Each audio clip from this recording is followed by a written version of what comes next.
Eat your jiwit para she's more.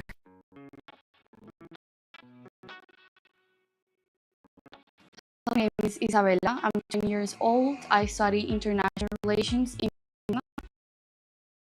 Being born Mexican is probably one of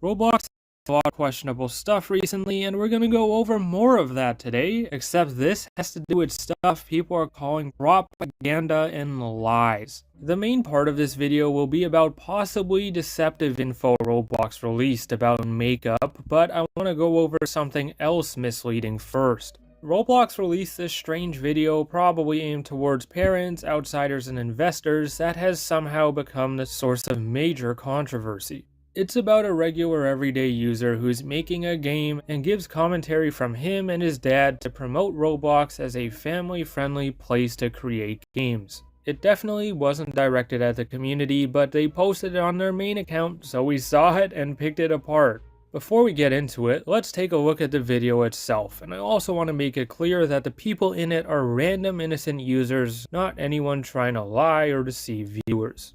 I'm making a Roblox game called Fist Fight Beta. It's a cluster of action and bodies flying everywhere. It's just fighting people. There's no really story to it. He'll open a thing and he'll just start creating something. When you can't find a good game, make it yourself.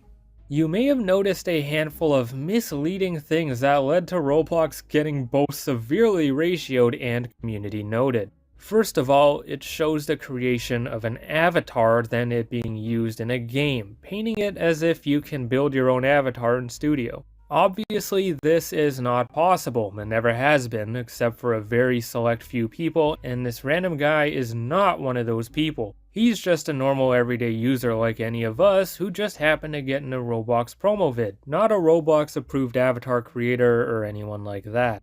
Secondly, Roblox had them talk about the guy's game called Fist Fight Beta, but then put it over gameplay from Natural Disaster Survival. Roblox presented Natural Disaster Survival as if it was Fist Fight Beta, which it obviously isn't, and that got the vid community noted. Fist Fight Beta wasn't even shown even though it was the main topic, and I suspect it's so Roblox could show a higher quality game, no disrespect to Fist Fight Beta. The third potential deceptive part of it was the avatars, which apparently weren't theirs and were created by Roblox for the video. Some people found a kid in-game and asked about the weird avatars, and he answered with, Roblox made them for the ad.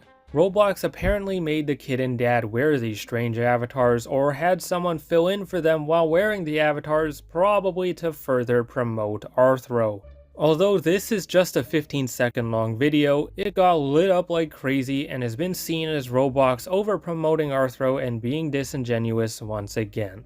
The main topic I want to go over though are the strange stats Roblox presented in their announcements and press releases for avatar makeup. Roblox put out an announcement on a dev forum and newsroom as per usual, but also did a big media interview and may have encouraged outlets to report on it. We know they've organized media coverage of their updates before, and that may have happened here with the makeup update they're being very assertive with. In Roblox's announcement and interview, they presented some really strange statistics that people are calling propaganda and lies. There are 3 key stat cards, one about brands, one about how it'll help the community, and one on why people on Roblox wear makeup. These stats, I guess, are supposed to make people, including users, outsiders, and investors, think that Roblox avatar makeup will be or has been a huge success for everyone. And yes, these stat cards were posted on release day, and they somehow posted stats on why people wear makeup on Roblox, and we'll get to it.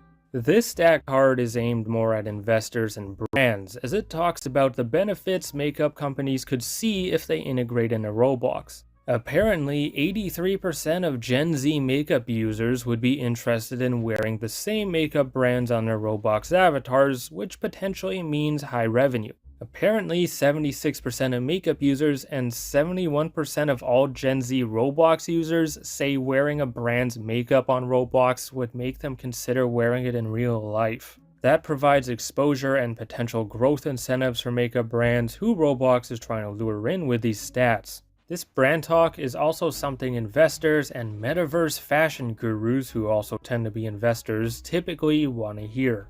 This stat card is all about how makeup helps the community, with apparently 52% saying it helps them find people with similar styles. Apparently 38% also say wearing makeup starts conversations, and 49% makes them feel welcome in a group or community.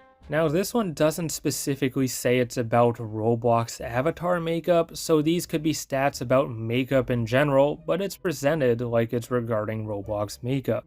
And then there's this really weird one that some are calling lies and propaganda because it talks about why people wear makeup on Roblox and how it makes them feel. According to Roblox, 53% of Roblox makeup wearers use it to express identity, and 55% of them do it to stand out and be unique. Those are basically the same thing, so I'm not too sure why they're different, but whatever, apparently that's why some makeup wearers use it, which makes no sense. Then apparently 76% of users think makeup makes them feel more creative, and 49% think makeup makes them feel more confident. As soon as these stats that make it sound like the community already loves avatar makeup were posted, people quickly began questioning the validity of it. For one, Roblox has teased makeup a few times throughout the years, and the reception has always been on the poorer side. It's pretty well established that there wasn't much excitement for makeup, so these stats don't line up at all with the public reception before release.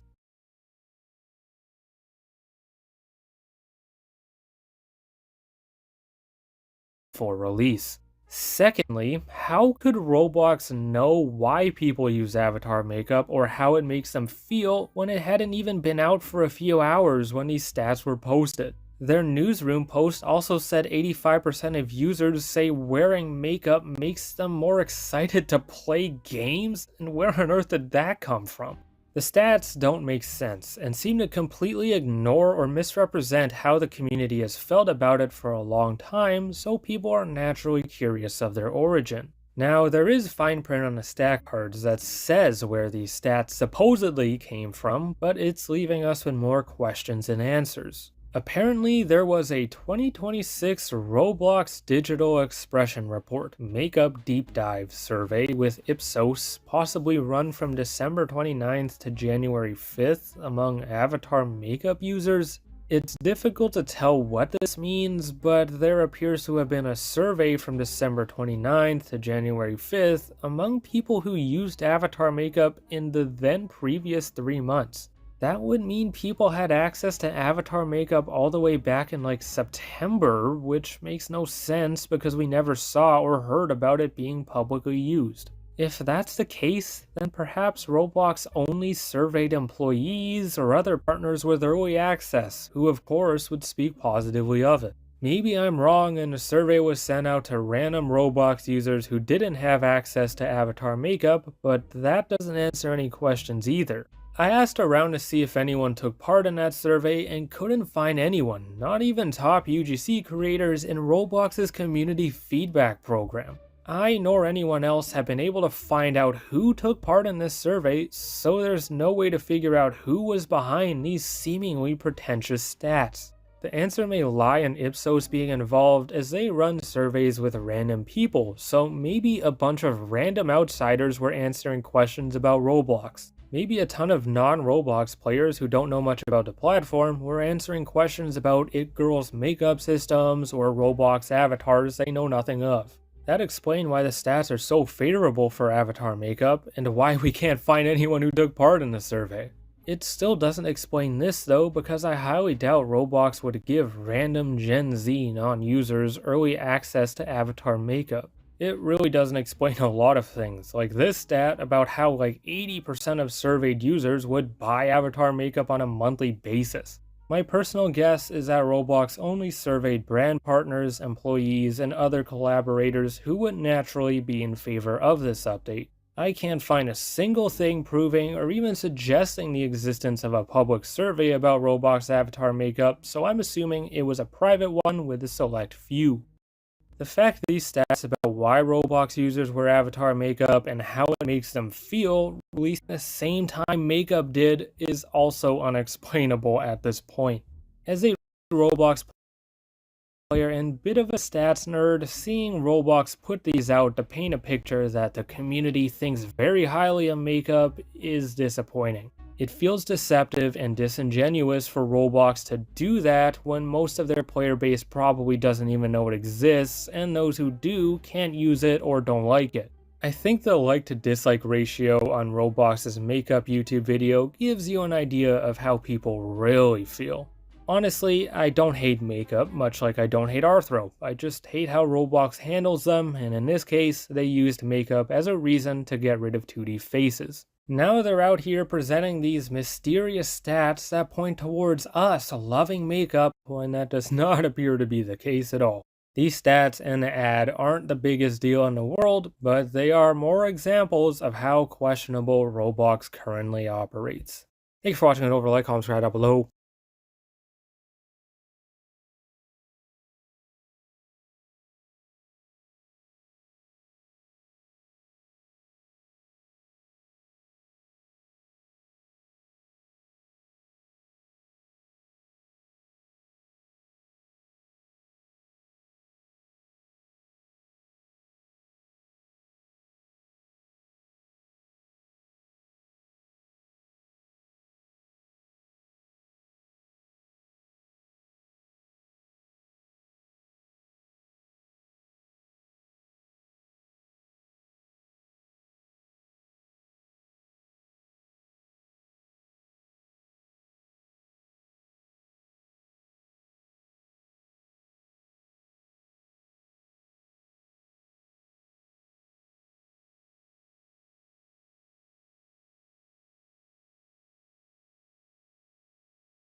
We loved feeding them like humans. They love being dogs. Kulang ang nutrients ng lutong bahay. Today, I'm coming at you live from the Logitech C270 webcam, and that's because we're gonna explore some of the oldest corners of the web.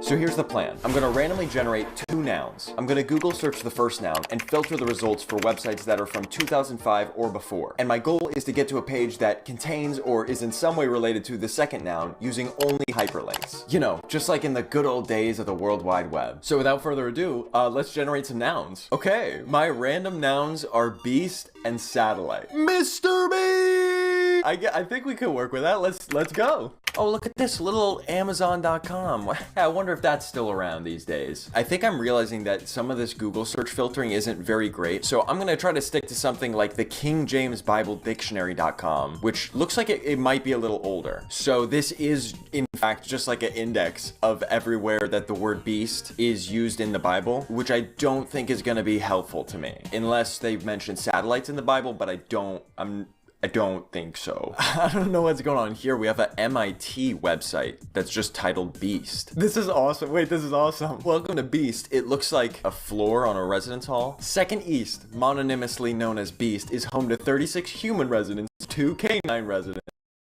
You've all heard of pay-to-win Minecraft servers before, servers which offer a variety of microtransactions allowing you to gain an advantage over others. But have you ever heard of a server which is not only pay-to-win, but is also pay-to-play? A Minecraft server where most of its game modes are locked behind unavoidable paywalls. A Minecraft server which potentially has some of the most expensive pay-to-win microtransactions on the entire marketplace. A Minecraft server which is hiding reskinned basic Java server game modes that are somewhat broken and bugged behind price tags, and a Minecraft server which by my estimates has potentially made upwards of $5 million.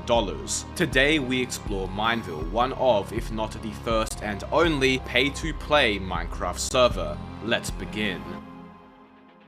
This is Mineville, one of the few bedrock partnered servers. It's a server which sees around 500 to 600 concurrent players daily. Pretty popular, although it was supposedly even more popular back in 2019, where it hit a record play count of over 27,000 players. The server was originally named In PvP or Instant PvP, and had a greater focus on minigames, later becoming Mindview in 2022, alongside the server's switch to more roleplay and persistent game modes like Prison and Skyblock, although the PvP minigames were added back late last year. So, pay to play, you're probably thinking that's just really pay to win or has extra content you need to pay for, but no, let me show you. Let's join Skyblock. But first, do you want a slim, sleek, high quality phone that is great for gaming and doesn't feel like a big clunky brick in your pocket? Well then, the new Red Magic 10 Air, Red Magic's lightest, slimmest, and most comfortable phone yet, is just what you've been waiting for. The Red Magic 10 Air is 10% lighter and slimmer than the Red Magic 10 Pro, and let me tell you, I immediately noticed this thing felt super light when I first opened it up and held it. It even slid into my pocket really nicely. And don't worry, as despite the phone being slimmer and lighter, the screen is still just as big and features a silky smooth 120Hz refresh rate, making any gaming you do on the phone feel just as light as the phone itself. Which, speaking of, here we are in Minecraft Bedrock Edition, getting a very solid 120 FPS, no problem whatsoever. And if we download PoJav Launcher so we can play Java, we also get a very consistently high frame rate, easily above 100. I can even join my Minecraft server, which has quite a detail-heavy spawn, and I'm getting better frame rate than a good portion of the player base who are on PC. To make gameplay feel even smoother, we can also use the phone's inbuilt shoulder triggers for more comfortable gaming, which feels really nice because the phone is so light. You can edit a variety of game-specific settings in the game space, Red Magic's special game customization area, featuring a variety of plugins and settings to make your games run as well as possible. With a 6000 mAh battery, almost double the size of the latest iPhone, up to 512GB of storage, and also up to 16GB of RAM, which is probably the same or more than some of your computers, the Red Magic 10 Air is great value for money. It's a really good all-rounder phone, guys. It's nice and lightweight for day-to-day use, but it also has great specs for mobile gaming. The dual 50-megapixel camera is even pretty good quality too. Be sure to check out the new Red Magic 10 Air using my link in the description below. As you can see, things look normal at first. It looks like a typical Java Skyblock server. However, if we try to enter this end portal, which is what you need to enter to create or teleport to your island, you'll see we get flung away and a GUI pops up, prompting us to purchase the Skyblock Pass or the Premium Pass. That's right, you cannot play Skyblock unless you buy at minimum the Skyblock Pass, which if we go to their marketplace store, costs you 830 Minecoins, roughly $5 to $6. You have to pay to play Skyblock, something which has been free on Java and Java servers for over 10 years. Now you might be thinking, surely nobody is paying for this,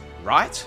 Wrong. The Skyblock Pass has over 22,000 ratings, meaning at the very minimum, 22,000 people have purchased it, and considering most who do purchase it don't leave a review, it's likely that the number of people who have bought access to Skyblock on this server is 10 times this number. That means at the very minimum, they have made $112,000 off of selling access to Skyblock, and if we multiply that by 10, considering most people won't leave a review, that's over $1 million. You have to remember that Microsoft takes a cut from all Bedrock partnered servers, and they have to pay devs and server operation costs too, but that is still a rather crazy amount. Now, you'd think that with the game mode being pay to play, that would mean that they wouldn't need additional microtransactions, as they can charge people to play the server in order to fund the server's operation and development, right? Wrong again. Skyblock also has a special premium pass, which costs 4,280 Minecoins, or roughly $25 to $30, depending on the Minecoin bundles you buy. And buying this VIP bundle allows you to fly, increases your co-op mode player slots from 2 to 5, gives you premium islands, as well as an in-game exclusive Admiral rank.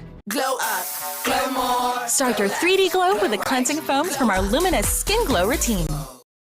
Admiral rank. How awesome, right? Over 13,000 people at minimum have bought this, by the way, meaning that at minimum they have earned over $325,000 from just this pass alone, and using our 10 times estimate from earlier, likely over $3 million.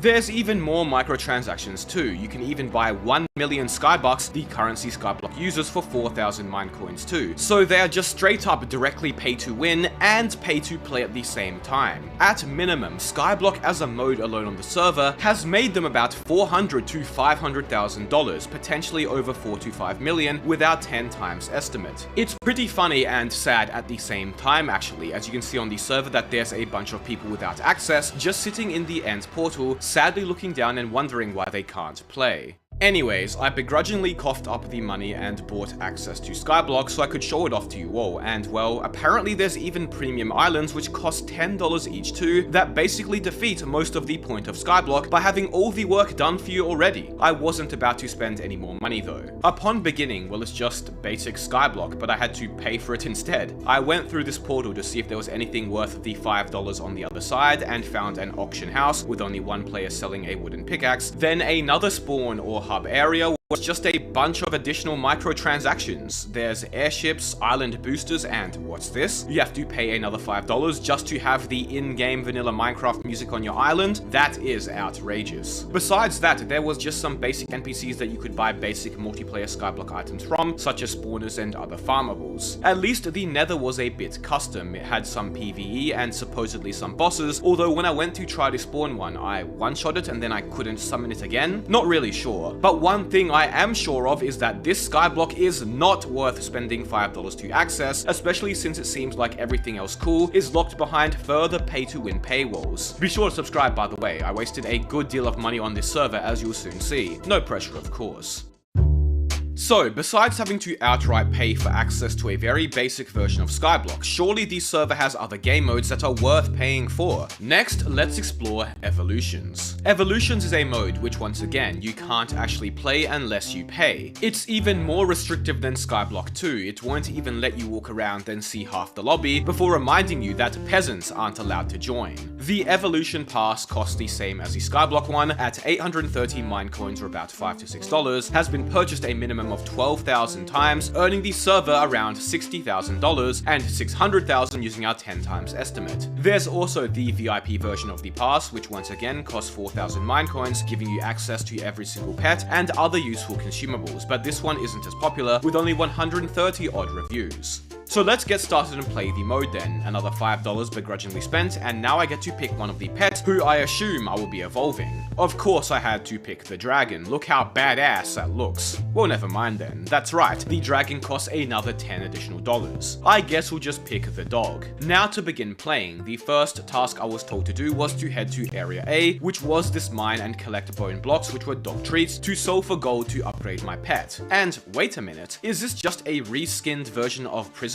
Where the hell is my dog that I'm supposed to be evolving anyways? After a few minutes of boring gameplay, I got enough gold to level up, and now I could head to Area B. Surely I could get my $5 worth here. And wait a minute, this is just another Prisons mine. 5,000 gold? Screw that, I'm not doing this again. Where even is my damn dog? Wait, I am the dog? I even went and checked Area C, and you guessed it, it's another Prisons mine.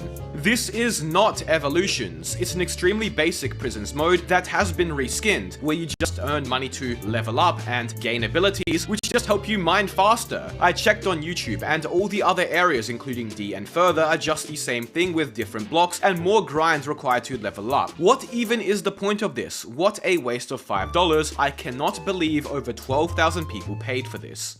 Since we are already on the topic, I guess let's next check out the server's actual Prisons game mode. Prisons is one of the quintessential Minecraft Java game modes. I'm sure we have all played it at least once. Would this mode be worth the $5 to $6 over 10,000 people have spent? That's $50,000 minimum, and 500,000 roughly once again, mind you. Well, one thing's to note, and that's the fact that, like Skyblock, this is a very basic version of Prisons, a far cry from the complexity and content-rich versions that are also infamous on Java. You basically have a mine, a place you can sell the stuff you mine, and a shop, and that's about it. Once you get to the next mine and next level, it's just the same thing over and over for the most part. You can buy special tools and armor to speed up the process, which of course means you can once again buy a variety of microtransactions, such as this boss pickaxe bundle for 4,100 Minecoins, which gives you some pay-to-win tools and items. They've got quite a few of these bundles as well, mind you, and even sell individual tools, such as this 400-use lightning pickaxe, which will cost you about $7 or $8, and has been purchased at a minimum almost 2,000 times. Let's also not forget the one-time use $20 charged creeper pickaxe bomb, bought at minimum 500 times too. Prisons easily seems to have the most microtransactions of any of the server's game modes, and they are some of the most expensive, yet most purchased too. Now, they did have a free prison weekend, but that ended while I was writing the script, so if any of you were hoping to hop on and grind, be ready to get your wallets out. If you don't buy the prison's pass, you only have access to the first mine and won't be able to level up. And there's not really much point buying access because it's just the same crap all over again. I checked on YouTube, and even all the way up to H1, the gameplay is still identical. You just mine and sell to the NPC and do basically nothing else. It doesn't have most of what made Prisons on Java fun, which is a player-run economy, player-run shops and markets, custom plots or cells, and PvP. It's just the bare bones basics of what makes Prison, with them littering microtransactions everywhere to try to get you to make as many purchases as possible. They even have a damn battle pass with some of the goofiest cosmetics I've ever seen. Also, anytime someone spends money on certain microtransactions like the creeper bomb, it throws up this annoying GUI on your screen, interrupting whatever you are doing. Now, there are some custom features like this wither boss which spawns right in the middle of the prison, but it doesn't really do anything. The other few players online the server didn't seem to even care when it spawned and just kept mining. Not like it was that interesting anyways. All you are supposed to do is spam right click on these cannons, which shoot it with TNT and slowly chip away its health. What engaging gameplay. Prisons also really made me notice how dead the server felt, despite having over 500 people online. Locally, with multivitamins A, B, C, D, and E for daily energy and immunity. So I can be at my 100% on and off the court. My daily vitamins. People online. Like, I get that there are multiple modes splitting the player base up, but as we've seen so far, and as you'll see with the server's other modes later, nobody seems to talk in the chat. There's no in-game economy or trading. I mean, this wither boss fight was the first time I actually saw other players actively playing a mode. It feels like I just paid to play with NPCs. Let's move on to our next mode now, Farming Simulator, which luckily is free to play without a pass up until May 19th. How awesome is that? I don't have to waste $5 again. After that period runs out though, you'll of course have to buy another $5 to $6 access pass to continue playing, purchased a minimum of 2,300 times, earning the server a minimum of $11,000 or about $110,000 using our estimate. Additionally, there is once again of course a VIP bundle with some advantageous perks like extra farm plots which cost 3,420 mine coins, about $20. Although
120 minecoins, about 20 bucks. Although this one has no reviews, so maybe nobody has actually bought it yet. Anyways, while the mode might be free to play temporarily, the special different themed farms sure aren't, and will each set you back about 1600 minecoins or about $10. So we'll just stick with the basic farm for now. There's also additional pay to win microtransactions in the form of boosts, as well as a scarecrow who will automatically harvest and replant your crops, as well as complete other tasks for you, all of which costing relatively expensive prices. Nothing is cheap here. As for the gameplay, well, I legitimately got stuck on the tutorial. It told me to plant some crops it gave me in my farm plots, but then when I tried to interact with said plots and plant anything, it wouldn't work. Then it told me I had to buy or convert a plot into farmland, but there was absolutely no way I could do that. So I tried going back to the game mode spawn or hub, but guess what? I couldn't do that until I finished the tutorial, which I couldn't finish. I was basically soft locked. Eventually I relogged, which seemed to magically spawn my farming plot in and actually allowed me to play now.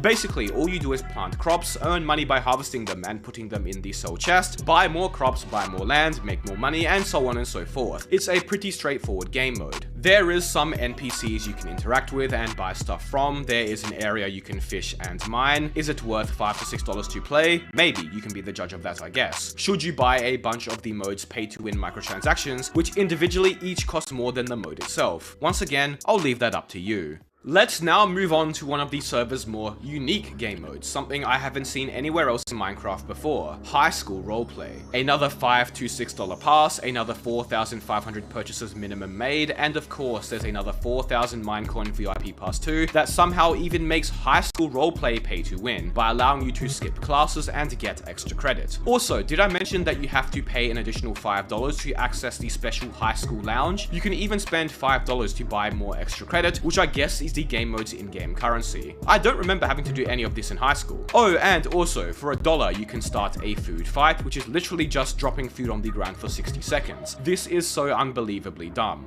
Anyways, one of the good things about high school roleplay is that there is a bit of content, or more specifically, classes you can access for free. Now, these are all very mundane. I mean, one of the classes is literally mining. Wait a minute, this is just prisons all over again. You have to mine 50 cobblestone as the first lesson to, I guess, level up and reach lesson 2, although after doing so, you have to spend money on the high school enrollment pass in order to continue playing. So you basically get about 2 minutes worth of free and boring reskinned prisons gameplay. Now, there are another 2 free classes you can briefly try, but it seems the more interesting ones are locked behind a paywall.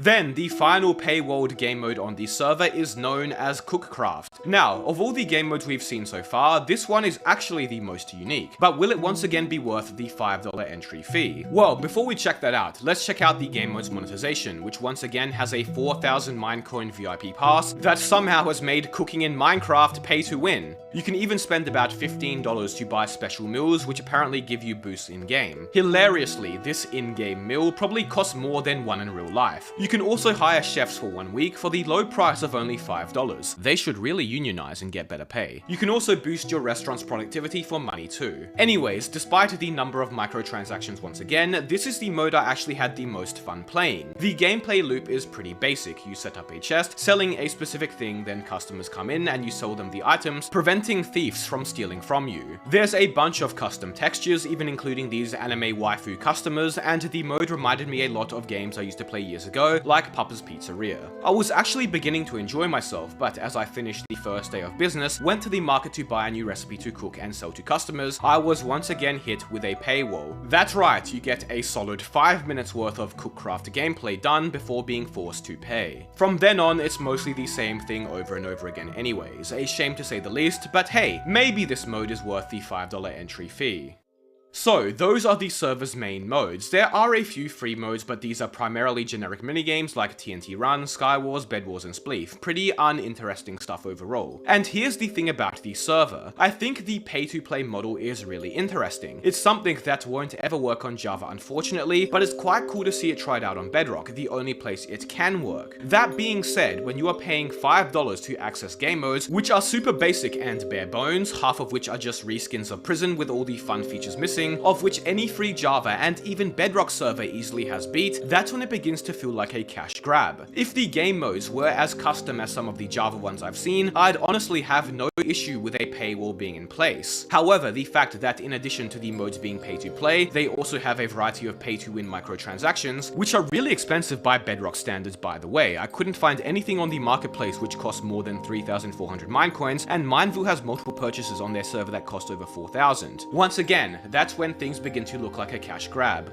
Personally, I think that if you are going to be pay to play, you can't also be significantly pay to win on top of that. Like, pick one or the other. Most other Bedrock servers can function without being pay to play. So having sold over 20,000 basic Skyblock passes and over 13,000 expensive VIP ones should be more than enough to fund development and server operation. I don't have any issue with servers being pay to win, but being pay to win and pay to play is really something else. If you add up all the minimum revenue estimates from this video, you already get comfortably over $500,000, and that's not including the myriad of other purchasable goods as well as VIP passes. If we use our 10 times estimate, there's a decent chance that this server has made over $5 million, potentially even higher once you include all the other purchasable goods. I guess that goes to show that the pay-to-play model can really be successful on Bedrock. Now, to their credit, you can buy a game mode bundle that unlocks all of their 6 paywall game modes for only about $10 US, so if you want to play multiple, you don't have to spend $30. Would have been nice to know earlier. But anyways, that's a look into a Minecraft server with potentially one-of-a-kind monetization that I've never seen anywhere else. I hope you all enjoyed this video, be sure to subscribe, thank you all so much for watching. Vibes off? Pause. Keep calm and wait for a time.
Geometry Dash is a game about beating levels and creating them. Most of these levels are made by passionate teenagers and young adults for almost no money. But recently, a YouTuber decided to treat one like a startup company. Over $115,000 spent. Paying creators, manufacturing plush toys, building a website, hiring lawyers, even adding a loot box style system where buyers don't know which plush variant they'll actually get. Professional photography, marketing campaigns in Spain, the Netherlands, China, and Japan, all for the sole purpose of expanding a single Geometry Dash level. So naturally, I started running the numbers. For those of you who don't follow Geometry Dash closely, allow me to share a little bit of backstory. If you've at least heard of the game, you might recall seeing something looking somewhat like this, a cube jumping over spikes. But through the game's highly advanced level editor, you can create your own levels that far exceed these limits, and make something truly worth remembering. These levels, whether known for their artistic designs or their extreme difficulty, have gathered millions of views over the game's 11-year history. One of the more recent levels to enter this tier of fame is known as Skeletal Shenanigans, created in a collaboration between YoRead and Airz. Given the name of the level, the theme is, well, mischievously behaving skeletons, who do everything in their power to not only kill you, but take control of whatever this diamond is that runs throughout the level. From the high attention to detail in the designs, the seamless animations, and the absolute bop of the song Inferno, created by 3 legendary musicians in this game's community, this level exploded in popularity. It even won a GD award very recently. It's that good. So yeah, this level is a pretty big deal. And apparently, it was too big of a deal for a YouTuber named Wabu to ignore. The idea was simple: make Skeletal Shenanigans even greater, using their own capital to fund an 8-minute extension of the level with a full production team, and on top of all of that, unique merchandise in the form of these skeleton plushies. The concept of community merchandise isn't a new one to Geometry Dash, even in this context. Levels hosted by Mindcap, the likes of Limbo and Orbit very recently, ran their own campaigns. Mindcap themselves has even conducted campaigns for their own plushies, so the idea isn't a first for this community. Where this becomes truly unique is the scale of this campaign. Wabu didn't just make plushies. He paid creators to partake in the project. Well, not necessarily a foreign concept, especially recently, is rather uncommon to see. What is uncommon to see, however, is the creators being gathered together to work in real life, full-time on this extension. Community levels, even the big ones like Orbit and others, are conducted almost entirely off of voluntary involvement or passion. Level creation is seen exclusively as a hobby, but this case is taking that hobby and turning it into full-time labor. Creators in this game often make their money through monetization, either by sharing their levels to YouTube, streaming their building process live on a streaming service like Twitch, or maybe, for the big boys, the occasional merchandise sales. It's certainly a first to see creators earning full-time wages for their artistic prowess. I wouldn't necessarily go as far to say this is flawed by any means, but it is absolutely unheard of for the scope of this community, which is what generated shock value for a lot of people who stumbled across this. However, 2 very different reactions formed after the project was announced. Fans of Wabu and Skeletal Shenanigans showed a quiet curiosity about the idea, but others raised some pretty big concerns, and not without reason. Within the confounds of this community, the level editor has always been seen as a place for artistic expression and passion. Most levels are built because creators simply want to make something cool. So when you suddenly introduce over $100,000 into the equation, that passion element starts to feel a little different. The level risks losing all of its identity, because instead of existing purely as a creative project, it now exists as a business venture. Another larger concern comes from the fact that YoRead, the uploader of Skeletal Shenanigans, isn't exactly enthusiastic about this project. Normally, this wouldn't be such a big deal. People make fan-made extensions of their favorite levels all the time. The real concern comes from the plushies themselves, which are based directly on the skeleton designs from the level. One could technically argue that Wabu is simply taking inspiration from YoRead's work, but there's definitely a fine line between inspiration and plagiarism.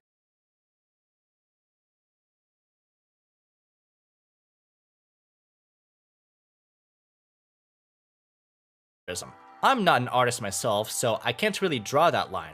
And I'm definitely not a lawyer, so I can't say whether YoRead would have a legal case here. However, after looking into it a little further, the legal situation might actually be much simpler than it first appears. According to Geometry Dash's terms of service, levels uploaded to the official servers are ultimately owned by the game's developer, being RobTop, which means that technically speaking, individual creators don't fully own the levels they upload to the game. In other words, while some people may still take an issue with the situation from a community etiquette perspective, there may not actually be a legal barrier preventing this project from existing in the first place. And with that question mostly out of the way, we can return to the more interesting one, the question that I actually can answer as an economics student.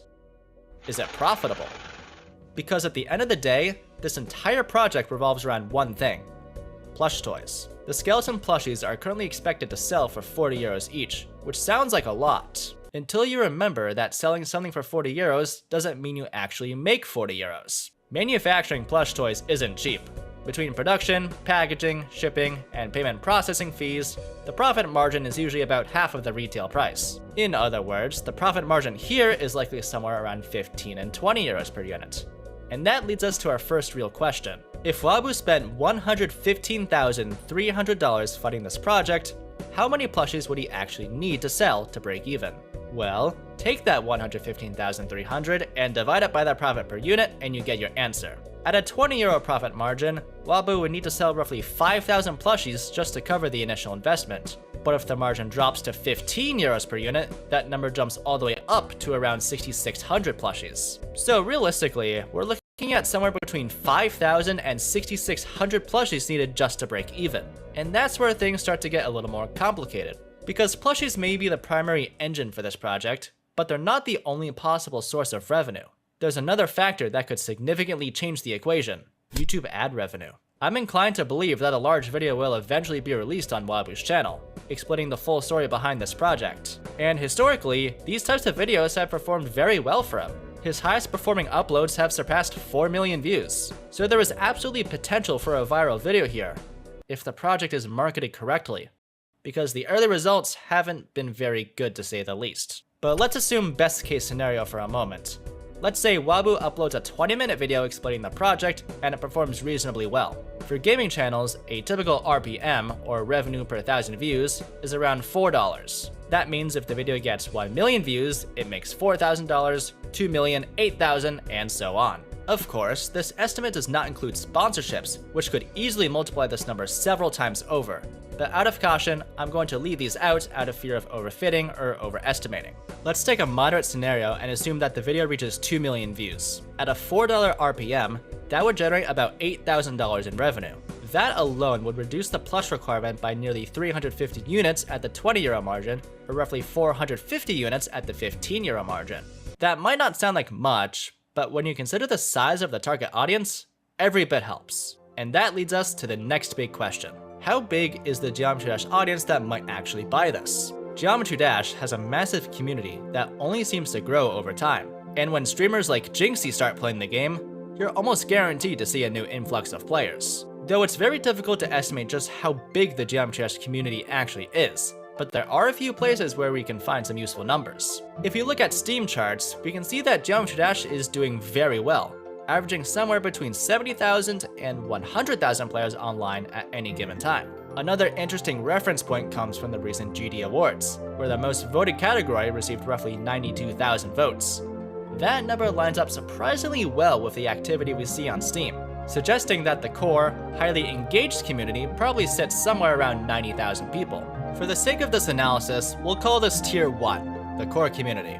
But the core community is only a small slice of the total player base. Most games follow a rough rule of thumb where the number of players online at any given moment represents roughly 1 to 5% of the total daily player base. So if GD averages roughly 90,000 concurrent players, and we assume that represents about 2% of the daily active population, then the total daily player base could be somewhere around 4.5 million players. Now, is that number perfect? Definitely not. Geometry Dash doesn't publicly release player statistics, so any estimate here is going to have a margin of error. But when you consider that the game consistently ranks within the top 3 paid games on both Apple's App Store and the Google Play Store, it becomes very difficult to argue that Geometry Dash has anything less than a massive reach. But there is a very important distinction here.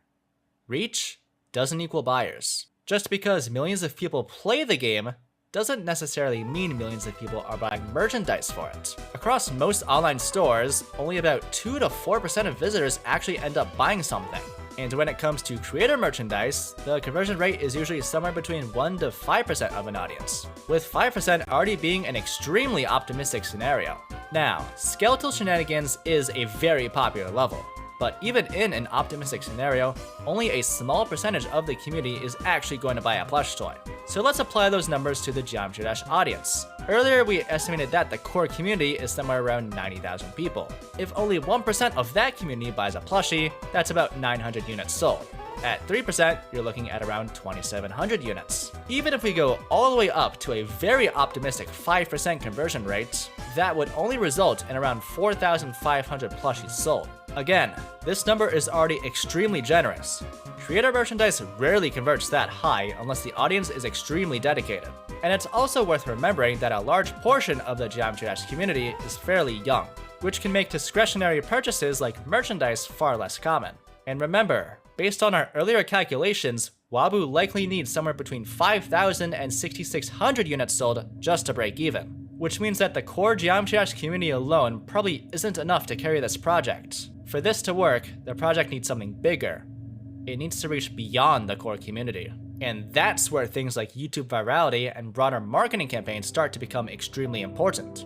Not much is currently known about the exact measures being taken during the marketing process, but we do know that Wabu has listed the following countries where marketing campaigns are taking place: Spain, the Netherlands, China, and Japan. So let's break down each of these individually, starting with Spain. If you're trying to market toward the Geometry Dash community, Spain is actually one of the better options outside of the United States. The Spanish-speaking portion of the GD community is quite large, and many popular creators and players come from Spanish-speaking regions. So if the goal is to reach international audiences beyond English speakers, Spain, and even countries like Mexico would make a lot of sense as starting points. Next, we have the Netherlands, which is an interesting choice. Nothing immediately jumps out about the Netherlands as a major hotspot. However, the plush prices are listed in euros, which suggests that this project may be operating somewhere within the European market. And if that's the case, running marketing campaigns closer to home would be a pretty natural decision. That said, the Dutch Geometry Dash demographic is likely much smaller than the Spanish one,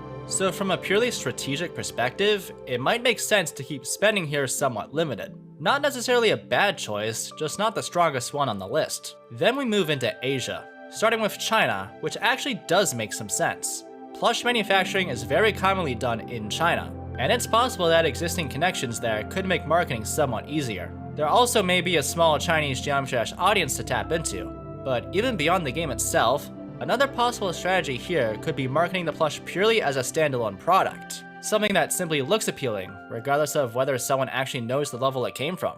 That might sound like a stretch, but it's honestly one of the few explanations that makes sense when we look at the final country on the list, Japan. This one is very interesting, because I actually studied abroad there for 3 months last year. Japan has a huge market for rhythm games. However, titles like Mai Mai, Shunitham, those are the rhythm games that dominate arcades and communities there. So when I was in Japan, I did see a lot of people playing rhythm games. But Geometry Dash? Nobody talked about it. And from the people I spoke with, the game seemed to be more of an afterthought in that market, which makes Japan a very curious place to focus a marketing campaign. Unless Wabu is planning to put an ad right in the middle of Shibuya Crossing, I'm not entirely sure how effective that strategy would be. So when you look at the marketing list, some choices make sense, and others raise a few questions. Interestingly, shortly after much of this information started circulating, the original trailer video for this project was actually set to private. Around the same time, YoRead themselves released a statement explaining that they weren't directly involved in the project, and that the scale of it had grown far beyond what they originally expected. From a public relations perspective, this kind of mood is often the form of damage control. When a project begins receiving negative attention, temporarily pulling content offline can give the people behind it time to reassess how the project is being presented. Because if the narrative around the project turns negative, it becomes much harder for that project to reach audiences outside the core community. And that's important, because the Geometry Dash community alone probably isn't large enough to carry this project financially. So when you take a step back and look at all of this, one thing becomes very clear. The success of this project likely won't be determined by the Geometry Dash community alone. Instead, it will probably be determined by the amount of exposure it gets. It needs to reach people outside the traditional Geometry Dash audience. And interestingly enough, GD content has a history of doing exactly that. Some of the most viral videos related to the game have reached millions of viewers, far beyond the number of players who actively participate in the community. That means a large portion of the audience for these videos may not even play the game regularly. They're watching because the content itself is interesting. Whether that's a documentary about a level, a record-breaking completion, or just the story behind a massive project. And if Wabu can successfully position this extension as a story worth watching, that could dramatically change the economics of this project. Because the moment you start reaching millions of viewers, instead of tens of thousands, the potential buyer pool grows very quickly. Even a 1% conversion rate from a video with 1 million viewers could theoretically generate 10,000 buyers. Now, realistically, that kind of conversion is very unlikely. But the point is that scale matters. If this project becomes a viral story within the gaming space, the plush sales suddenly become much more plausible. But the opposite is also true. If the project fails to break outside the core Geometry Dash community, the numbers become much harder to justify. At the end of the day, this project is something Geometry Dash has never really seen before. It's taking something that has traditionally been a community hobby and attempting to turn it into something closer to a commercial production. Paying creators, manufacturing merchandise, running international marketing campaigns. From a purely analytical standpoint, it's actually a fascinating experiment, because the outcome will tell us something important about the Geometry Dash community itself. Is it large and engaged enough to support projects like this? Or is the game's influence mostly limited to its passionate core audience? Thank you for watching this video all the way through. And if you too also enjoy someone losing their mind over numbers and plushies, feel free to subscribe.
Introducing the new Isuzu UX.